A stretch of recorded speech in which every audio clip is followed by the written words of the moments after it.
Welcome! In this video, we're going to talk about customer house accounts in Thrive Point of Sale. To set up a house account, let's look for our customer. We'll select this customer. Choose Account. We want to create a new account for this customer. We can choose a credit limit or leave it unlimited. Turn Charge Authorized to On. You can copy information from the customer record for the account information. And now save. Now, if we ring up an order, this customer is authorized to charge it to the account.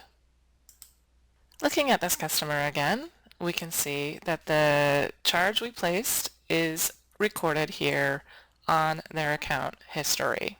Now, when the customer is ready to pay for their account balance, we go to Options, Account Pay.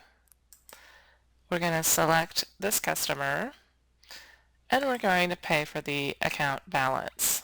This will put this cash in your cash drawer. If you wish to manually charge or credit an account, click on this icon. Here, you can enter an amount and submit to record that charge. When it's time to print statements, select the statements and choose your date range. You can generate statements for just this account or all accounts from here. Here's my statement. I can print it or email it to the customers. More than one customer can be authorized to charge on any account. Let's look up another customer. Click on Account and choose the account that we want to target.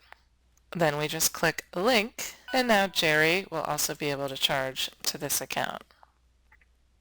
I can unlink Jerry as long as there is at least one customer associated with that account. House accounts are a handy way to manage billing for your business or catering orders. Thanks for watching.